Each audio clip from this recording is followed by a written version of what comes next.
Welcome to yet another thoughtful leader series from collegejunior.com, where we interview esteemed dignitaries in the education industry to bridge the long due gap between the vision of the top management and the students and parents. Today we have Professor Subramanian, the Director of Institute of Public Enterprise with us. A small tidbit for our viewers, Professor Nathan has taken charge as the Director of the IPE just 3 weeks back. Hearty congratulations, Professor. Thank you very much. Thank you. Professor Nathan has a doctorate in management from IIM Ahmedabad and over 35 years of experience in senior level positions, cutting across both academics as well as industry.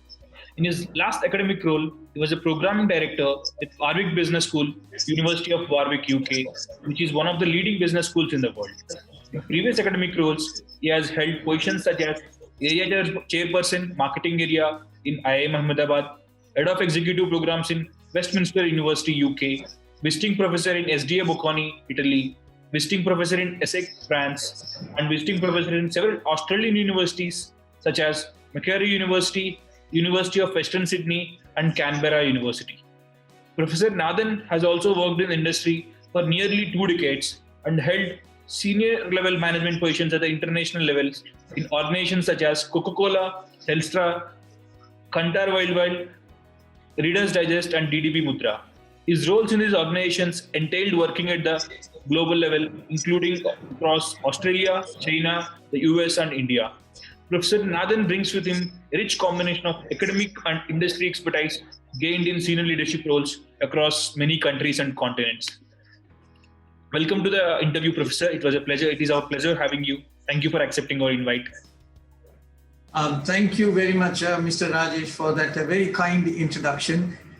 So I appreciate the kind words and thank you most importantly for having me on this interview. I appreciate that and I'll be very happy to share some of my thoughts for what they're worth with your audience and your viewers. Thank you.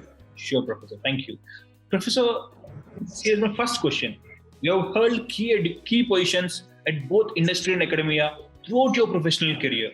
What are the factors that keep you connected with academia?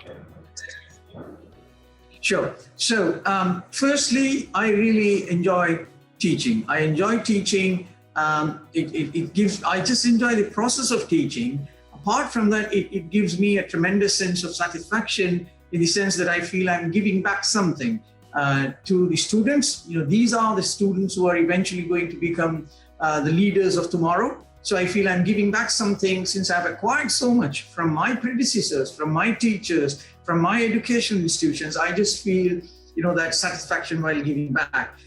So that is one important thing. So the students, giving back something to students and to society.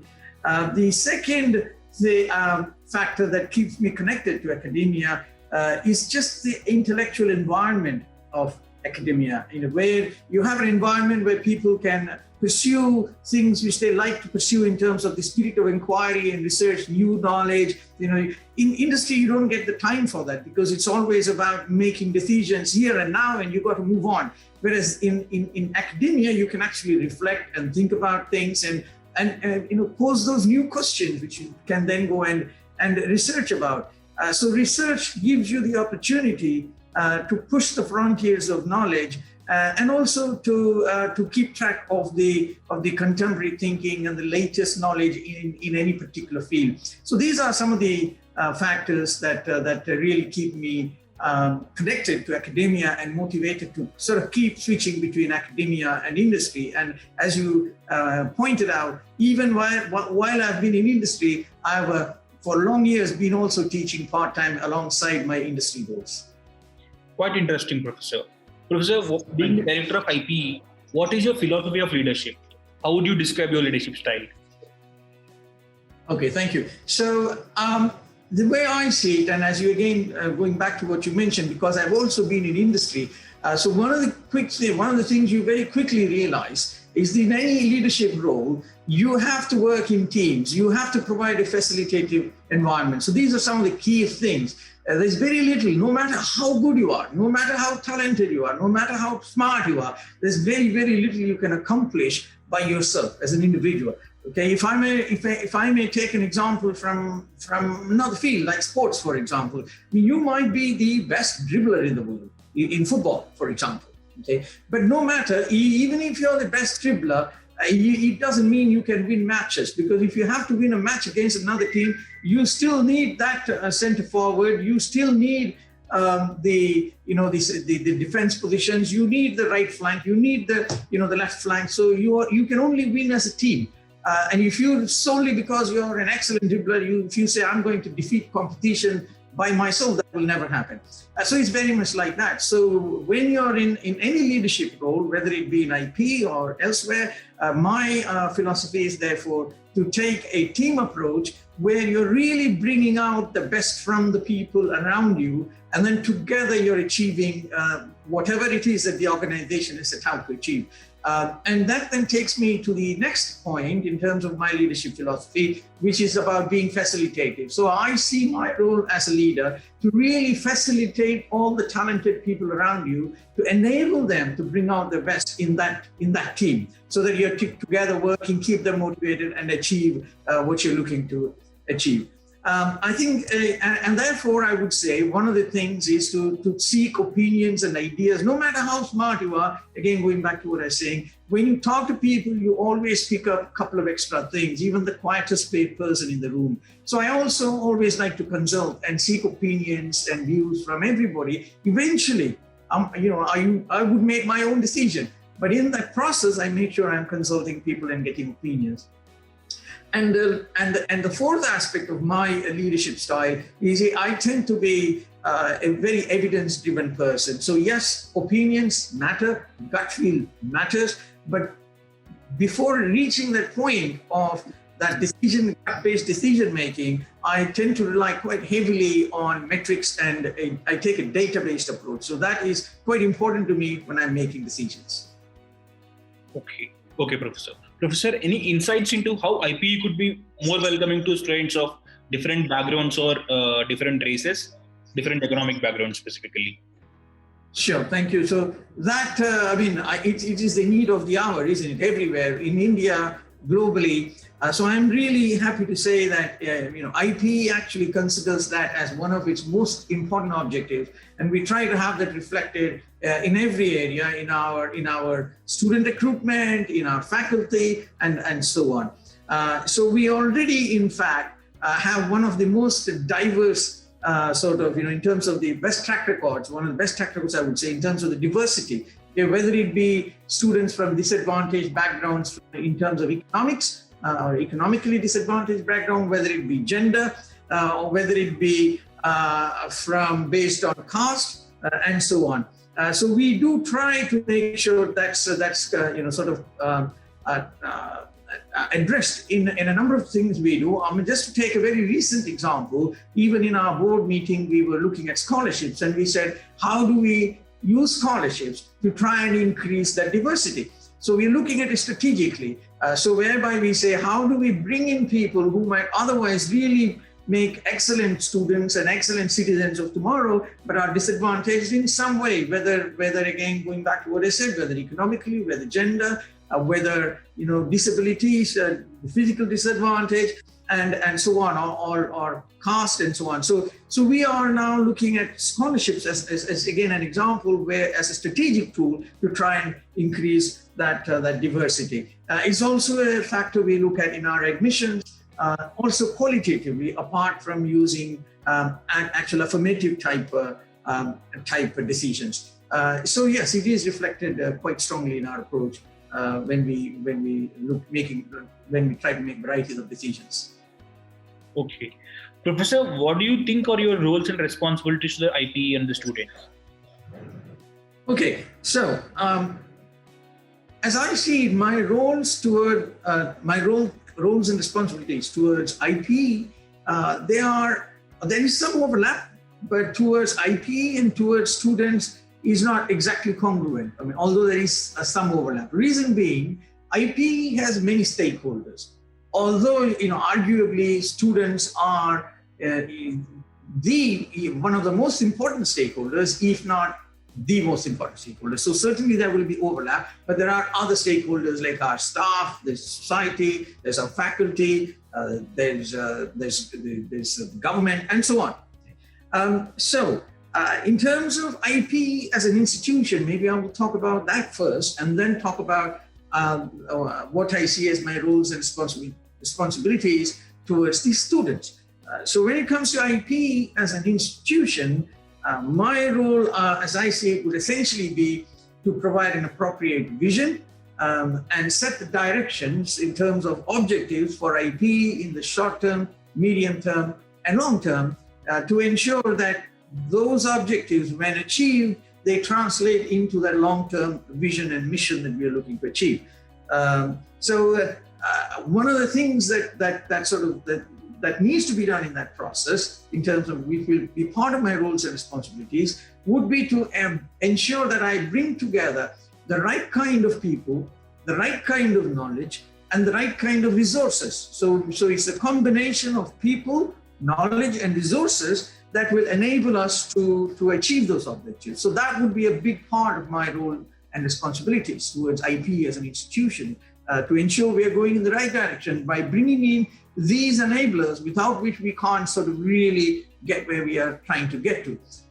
And then among other things, I guess now that I'm here, one of the things we are looking to do is to position IPE as a leading business school in India, at least to start with, within India, and to do everything that is needed to ensure IPE is seen as a reputed institution of learning and higher education within India in the fields of management, education, and social sciences. Among other things, I would also say in terms of roles and responsibilities towards IPE, to provide a highly facilitative academic environment. Now, this comes to the point I was just making earlier about bringing together knowledge, people, and resources. So this is one of the examples of that. Okay, to provide a highly facilitative academic environment. So that is about the people. Okay, where our academic faculty can produce leading edge research and publish in the most high impact journals and conferences. So now this comes down to bringing together people along with the leadership style we were talking about earlier, facilitating that so that eventually we can get to where we want to get to. Okay, to equally provide a facilitative work environment to all our staff and our administrative officers, where everybody can be most effective and also happy in their workplace. So those are some of the roles and responsibilities towards IPE as an institution. Now, moving on to the roles and responsibilities towards the students in IPE. Okay? So obviously, it's all about, one of the most important things would be the quality of education. So to ensure that they get the best possible education while at IPE, and there's many different aspects to consider there, but just taking a couple of high-level things to ensure their curriculum, which is part of their course, that it incorporates the latest theories and concepts in the various fields of management as drawn from research, ensuring equally that it is delivered in the best possible way. So ensuring that the students get the best possible teaching and learning experience. So that is important as well. Okay. Apart from that, among other things, again, this goes back to the industry thing the industry experience we were talking about. Now, as we know in industry, there is the knowledge and the theory and all of that, but there is the soft skills, which also constitute a very important dimension to succeeding in organizations and in society. So as I see it, apart from the education, the theories and the delivery and the teaching and the knowledge, another important aspect, important role or responsibility, which I sort of take upon myself as the IPE director, is to ensure that the students not only acquire comprehensive knowledge in the various fields of management, but also acquire the necessary soft skills, which is really important to succeed in organizations as well as in society for that matter. Okay, soft skills required, such as communication skills, leadership skills, team working, listening skills, and so on. And apart from that, as we just to quote an old cliche, all work and no play makes Jack a dull boy.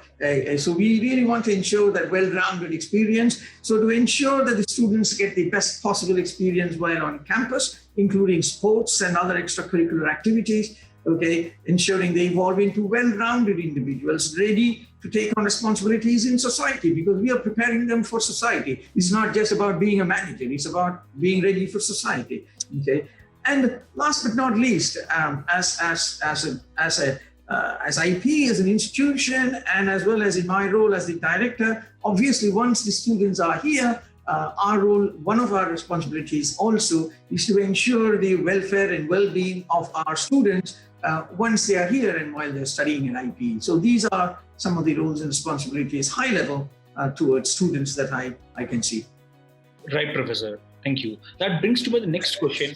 What do you think should be the IPE's top priority over the next 2-3 years and then over the next 10 years? Sure, thank you.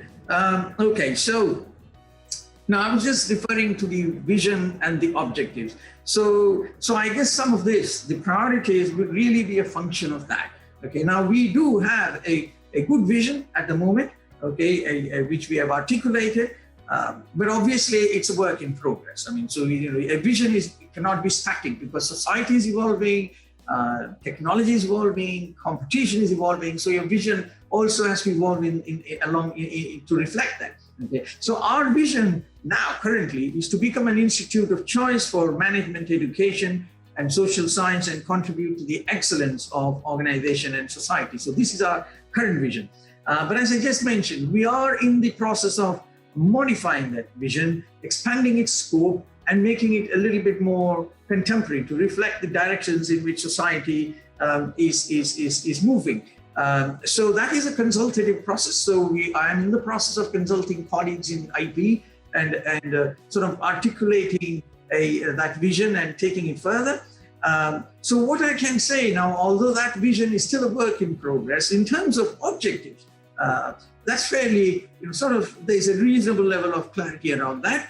I would say in the short to medium term, one of my primary objectives is to overall reposition IP from being an excellent regional institution. Now we are seen as an excellent regional institution and a pretty good national institution. So what we would really like to do is to move that to the next level, which is to become an excellent national institution. And that would obviously be reflected in rankings, national surveys, etc. Okay, so we want to move up the ladder. Now, it's in a number of surveys. Even last week, we had the Business Standard Survey, for instance, where we were number 25. So we were obviously that's not a bad achievement at all. That's something one can feel reasonably good about. But we are aspiring to go one level higher. So what we really need as a next level is to have a 1 number in front of that 2 digits instead of a 2 number. So that's where we are targeting for next. And then eventually, maybe there should be no number and there'll be a single digit. So it's work in progress, but that's our aspiration in the short to medium term. And then some line also get onto the international ranking surveys. Obviously, it'll be hard work, but we have one of our core strengths is our academic faculty, and we have a great team in IP. So we are kind of really buckling up to get there. So that's one thing. The other priority or objective is to increase our focus on research, particularly in high quality Scopus Index and Web of Science, ABDC journals, that type of research. I mean, we are pretty good in research, but I guess it's again taking us 1 level higher from volume of publication and publishing, in a number of different places to focusing a little more on those Scopus Index, Web of Science, and the ABDC type journals. So I guess that's sort of a greater emphasis on the quality of publication as against the volume. So that is going to be another priority for us, I guess. A third would be to continue to be able to provide and take us 1 level up in terms of the quality of teaching, excellent teaching and learning experience. I just mentioned that. So we are already pretty good at that, but to sort of raise it another bar. So this, again, some examples, for instance, bring in more industry practice into the teaching, more practitioner-based, practitioner-oriented exposure, and also the point I just touched upon, provision of more soft skills, which is so important to succeed in today's organizational context. So more of that. And then one of the enablers I was mentioning about people and resources to make these things happen, to be able to continue to attract good quality academic faculty. So now the fact is, it's not a numbers thing, because there are many faculty with PhD. They are there in the market. We can get them if we need to. But what we are really aspiring is to get the best possible faculty. So then you are looking at a challenge, which is kind of, it's not simply about saying let's get some faculty on board, but really aspiring to sort of get the best possible faculty who can achieve those things which I just mentioned earlier, which is high quality teaching and publication and so on. Okay, so that is in the short to medium term. In the longer run, I guess, our aspiration would be to grow by way of new programs. That would be partly medium term, not necessarily long term. So aspiration by way of new programs, as well as geographically. That would be the next level, have more international partnerships and tie-ups. Okay, those would be other priorities in the medium to long term. So again, to sort of go back to what I said, to overall reposition IPE as a leading business school in India, and to do everything that is needed to ensure we are seen, IPE is seen as a highly reputed institution of learning and higher education in India in the fields of management, education, and the social sciences. So those would be the priorities in the short term, medium term, and longer term. Right, Professor. Thank you. What would you like people to know about IPE that they may not know currently? Would you like to share anything about that, Professor? Sure. I think, yes. I mean, a couple of things I would say. Firstly, I was just mentioning about the ranking. Not many people may necessarily know that IPE is actually quite a well-ranked, its ranking is pretty good. It's consistently ranks quite well in many ranking surveys. I was just mentioning the Business Standard survey, which is a very credible ranking body. And we were 25, A1, which is just behind the national institution. So, which is a really good ranking for us. The last year in 2020, when I say last year, it's not that far back, because 2021 rankings are just starting to come out. We were ranked 20th in the Times B School ranking. We were ranked 38th in the week ranking. So these are all pretty decent ranking survey bodies, and sort of you can see our rank has been pretty good. In business today, we were 45th and 11th in the southern zone. So there is a consistency there. So all in all, we are actually quite a well-regarded school in terms of the typical ranking parameters, in terms of market perception, placements, quality of academic faculty, and so on. So that's one of the things I think not many people may know. The other thing that not everybody may know about IPE is that it has a very long and rich history. IPE was started way back in 1964, before many of the IIMs came into being, except for the first two. So we have really a long history and what you might call organizational knowledge accumulated in the field of management education. And we have also been running very successfully, we've been running executive programs and management development programs in this period of time. So we've run, for instance, just to give an example, now we've run something like over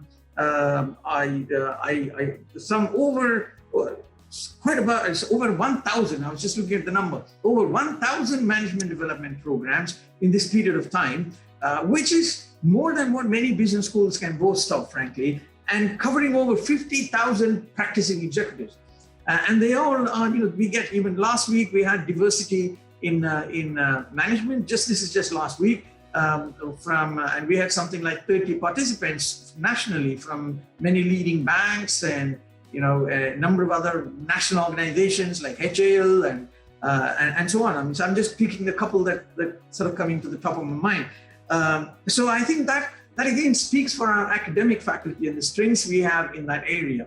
So that's something not many people may know, that we actually are pretty successful in running executive programs. So if you're good at running executive programs, and so many, as I said, covering over 50,000 executives in this period of time, surely that's also a reflection, that also suggests we are pretty good in teaching in the PGDM programs, where in fact the students have had less industry exposure and are pretty much coming straight from universities. So I think that's something, again, which not many people may know about IPE.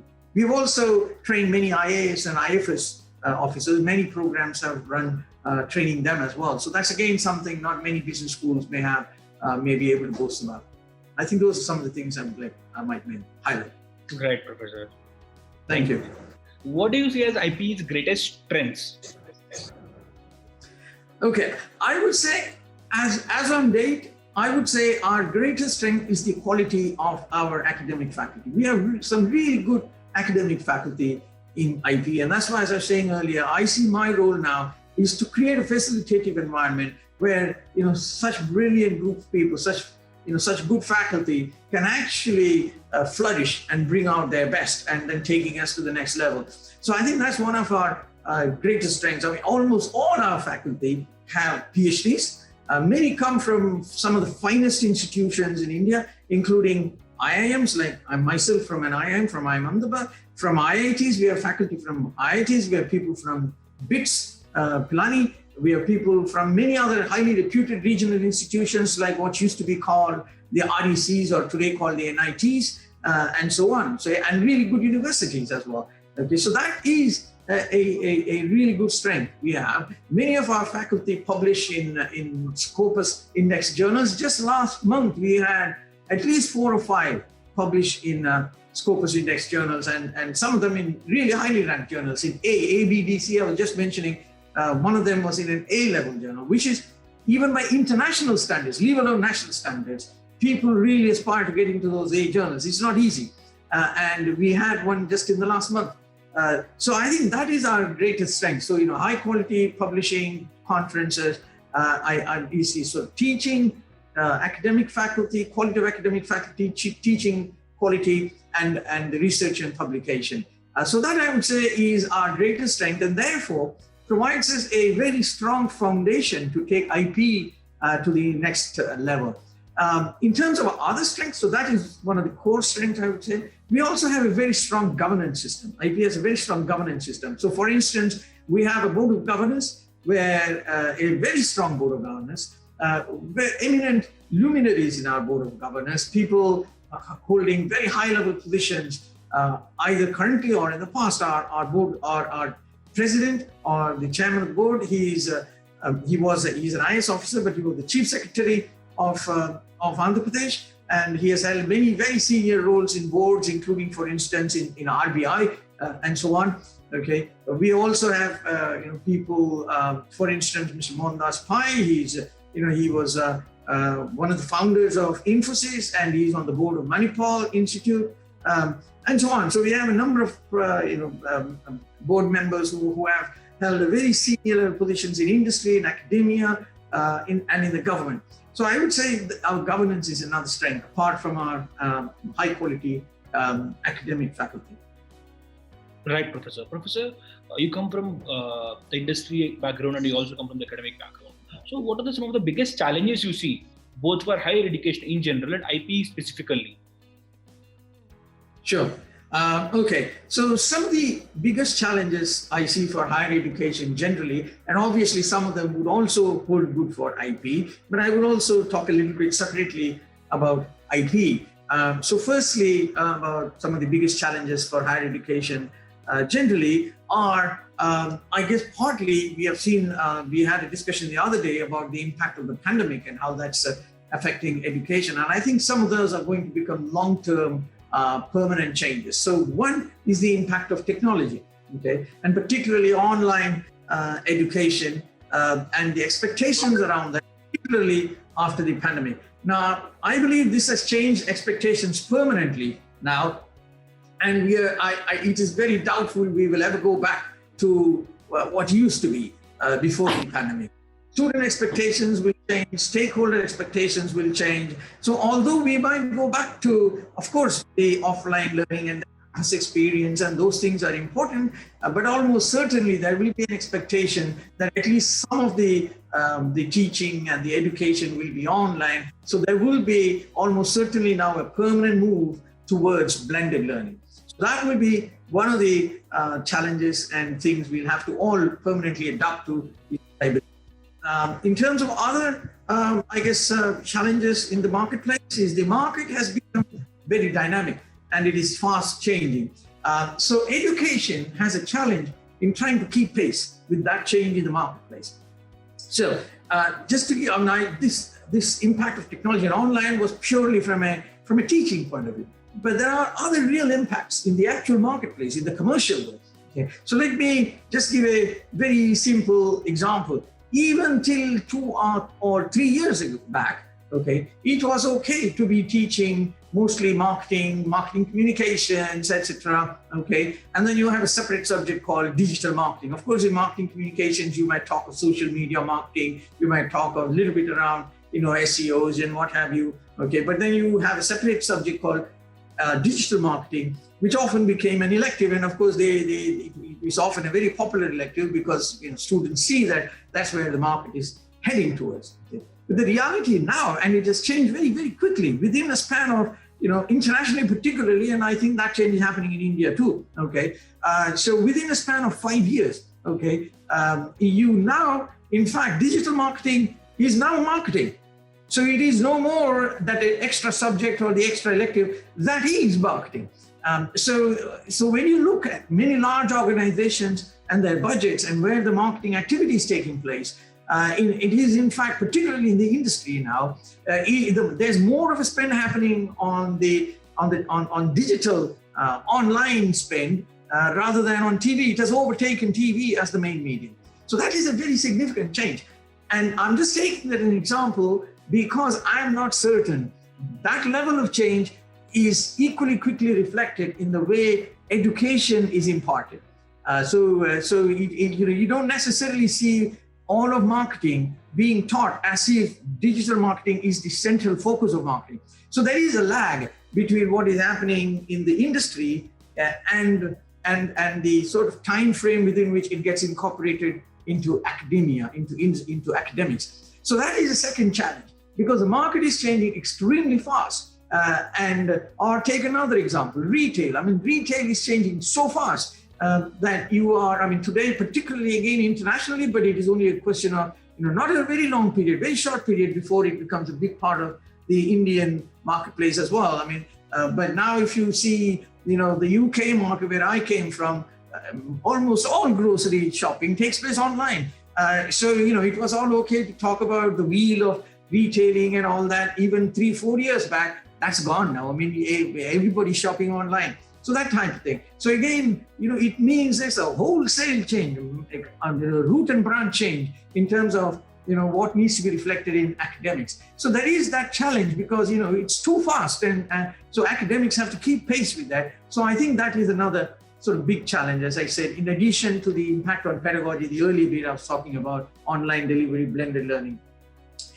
So the other bit I would say in terms of the major challenges in the higher education space is the competition. I think there's increased competition now for a variety of reasons, partly again due to the impact of technology. So what is competition? That is getting redefined. Previously, competition was essentially where you were and the good institutions, depending on how you were positioned, you could say, okay, I'm competing with other similar institutions in your region, or if you're positioned nationally, you could say, with similar institutions nationally.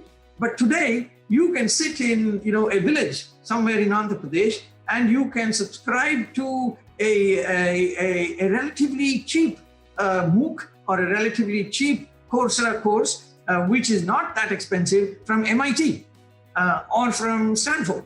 And you can actually get a certificate. They even offer degree courses now. So your competition now has fundamentally changed. You are now looking at really global competition because of this, partly because of this impact of online technology. So that is another thing. And then and there's a few things happening in the competition space. That is one of the things. I think another thing that's happening is privatization. So there's a lot of, that's become a big part of the delivery of education from being exclusively government-led. So today you have increasingly private players getting into the education market, and you have some really good business schools that have come up, ISB as an example, okay? So these private players coming in, and they become really serious competition. So that is playing a role as well. So that is another challenge to cope with, that the fast changing marketplace there. And I think that is only probably going to get even more intense, that competition. And there's a third aspect. So we talked about globalization due to online privatization. is those global players actually coming to India? Okay, until now that market, that because of government regulations, it was mostly closed. But if you look at NEP, the new education policy, they are actually saying now we have to wait for the implementation and see what comes out. But they are very clearly saying they're going to open up the market and global education providers will be allowed to come into into India. So if that happens, then you're looking at a third level of competition, where you have those global players actually coming to India. So I guess that would be another major challenge in the higher education field that higher education providers have to cope with.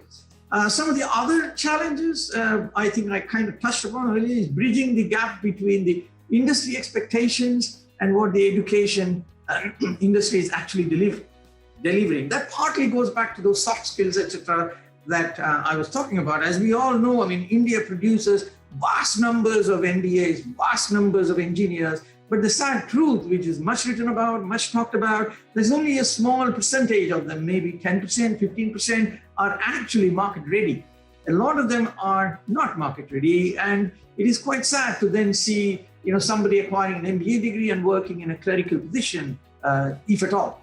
So which is a huge challenge. So we therefore have to look at, higher education providers have to look at, it's not just about getting that certificate, but how to make them market ready. And being market ready is about matching those expectations of industry.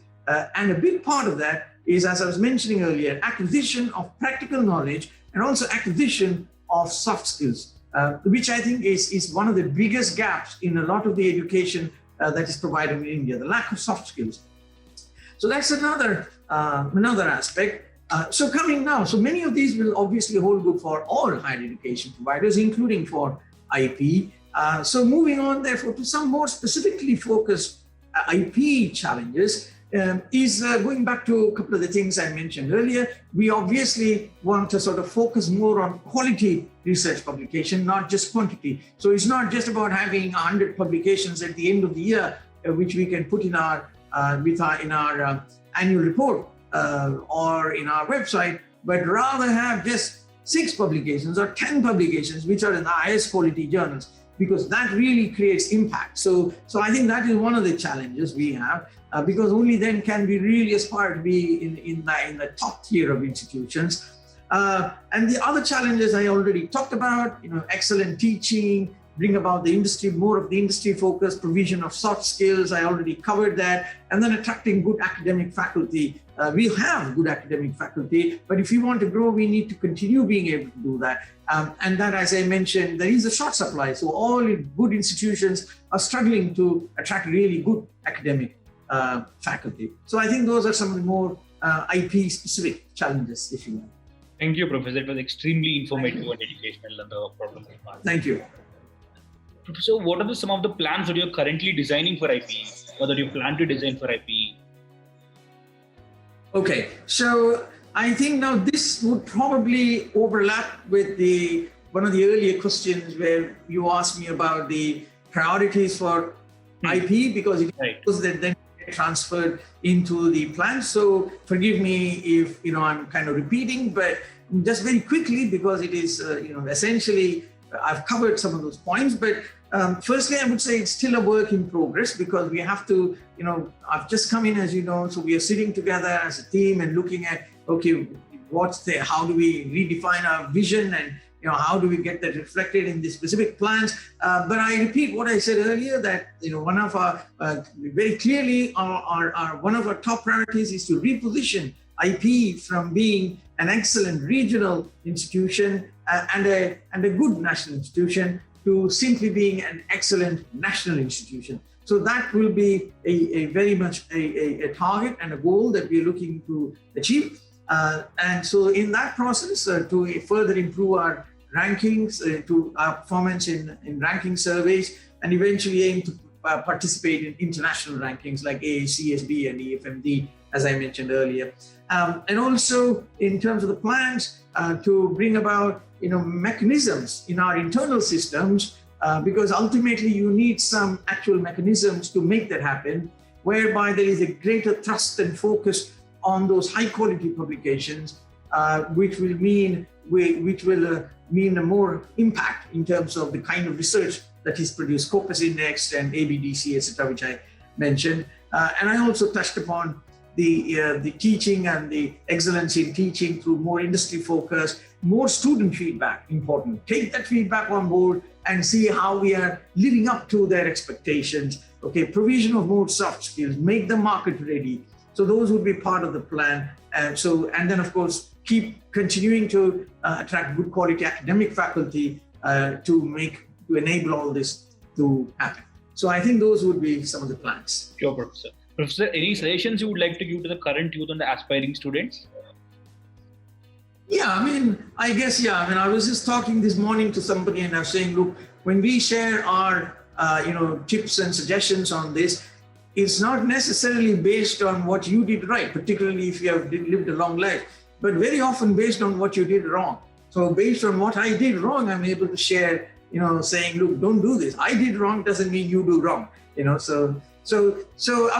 think some high level things I'm able to share is first and foremost, when I look back, I would say, follow your passion. I mean, it seems like, one of those cliches which everybody says, but ultimately, when you become an older man like me, what you regret most is not having followed your passion. Don't just say because everybody's saying become an engineer, I'll become an engineer. Everybody says do an MBA, I'll be an MBA. So really follow your passion and do what you think you will like and enjoy. Because in the short run, it may mean maybe a bit of a less pay or whatever, but it doesn't matter because in life is not 100-meter dash. Life is a marathon. So that's the important thing to remember. So if you follow your passion, so it's like a 100-meter dash, you run very fast in a marathon, you are exhausted very quickly, and then somewhere along the line you fall out, and then you are no more in the race. So if you follow your passion, it's much easier to stay in that marathon, to continue on. So I guess that's one of the things I would say. The other thing I would say, as a part of that, once you've decided what you want to do, it is very important to be the best at it. No good being mediocre. And I was just giving the example of the thousands and thousands of engineers and MBAs. I mean, not that it's a happy story. Nobody wants that. You don't want somebody, to have sacrificed so much, done an engineering degree or an MBA degree, and then really not finding employment that is commensurate with their qualification. I mean, that your heart breaks when you see that. That's not what you want. But that is, a big part of, a lot of that is happening today in the country. And so you don't want that. So why is that happening?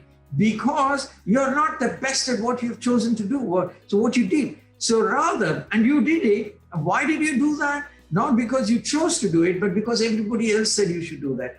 Other people said, go become an engineer, go do an MBA, become a doctor. And then that's not your passion. And then you're unable to be the best at it.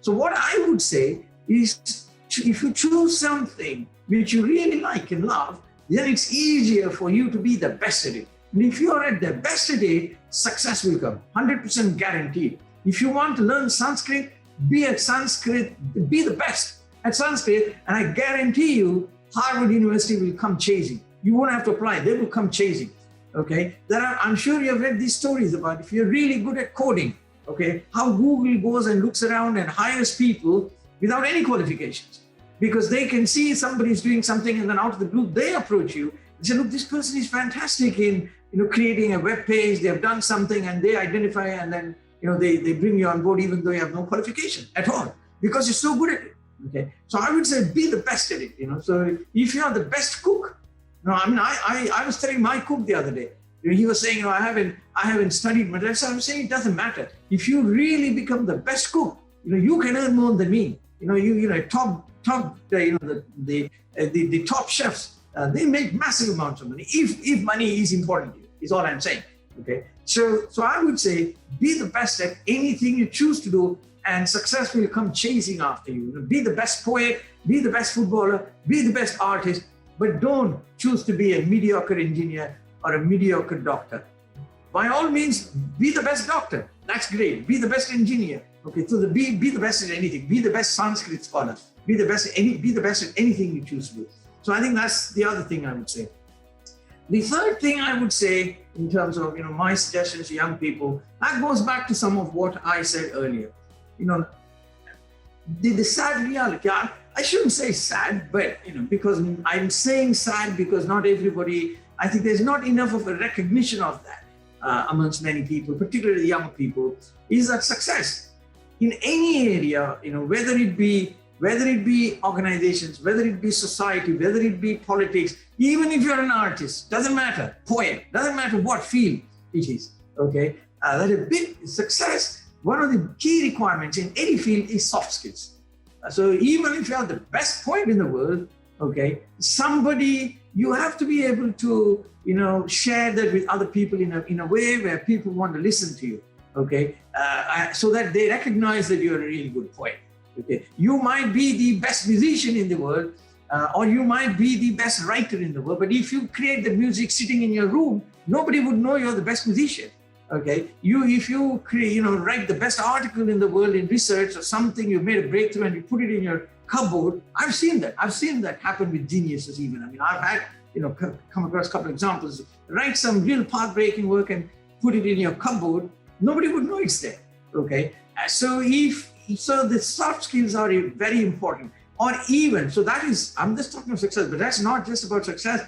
Even to be a well-integrated member of society, I would say. If you, with your family, with your friends, with your peers, soft skills are incredibly important to be a thriving member of society and to be a thriving citizen. So I would say, focus on the soft skills. Don't over-focus on the hard knowledge alone. Don't over-focus on that.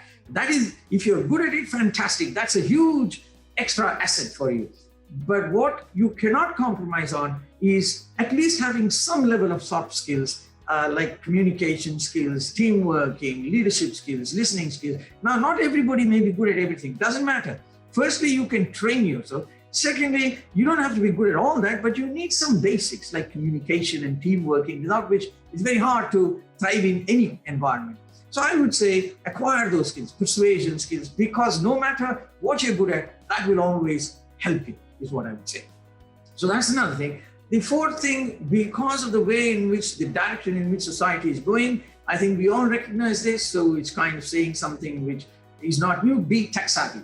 I mean, in today's world, even if you're doing history, for example, even if you're doing archaeology, other day I was looking at how some artists were studying the paintwork. I mean, some historical records. I mean, somewhere in one of those old cathedrals in Rome. This goes back 2,000 years, and they were trying to see how to, restore some of the painting. So this is art, pure art. Okay. But to do that, they actually had to do a computer analysis, and it involved some numerical work, and it involved that computer analysis to determine how you can use certain types of paints to ensure that restoration work happens, so that it gets back to its original quality. Okay, or if you're in archaeology today, or in archaeology, to look at some of the archaeological finds, you have to then being able to, again, that involves today's archaeology involves looking at those finds just to see exactly how you date it, carbon dating. It again involves computer analysis. So tech savvy. I mean, if you're not tech savvy in any field now, being tech savvy has become quite important. I think, and then last but not least, I think this is one of the things I was saying. When I talk about some things, I don't necessarily say about what I did right, but what I could have done better. Okay, and that is. And I say this having also lived across many countries, and I've seen some, what differentiates some of the most successful people from others. Don't, I repeat that, always think of only working for other people. I think that is my strongest piece of advice. Even if you're not the most talented person, even if you're not, right top of the line, even if you're just mid-level, there's still a lot of scope to do things on your own. Set up something small, okay? So in my life, what I've seen is people who do things on their own, no matter what. Be your own accountant, be your own lawyer, be your own small business person. You don't have to be, a multi-billionaire. Anything you set up, typically, anything you do on your own will usually give you more financial rewards, but more than all of that, it will give you more satisfaction. because you make mistakes, you do something wrong, right? It's your own stuff. It's like your own baby. Okay. So that pleasure you get is unlikely you will ever get that from working for other people. So if you're a young student today, I would say, don't always think of only working for other people and in organizations. It's a great experience. I'm not saying don't do that in a negative sense, because you can learn a lot of stuff in organizations, because they have systems, there's organizational knowledge. So it's a great experience. But at some stage, if you want to do something on your own, I would say go for it. Go for it, and you try and be an entrepreneur, and you'll get a lot of satisfaction in life.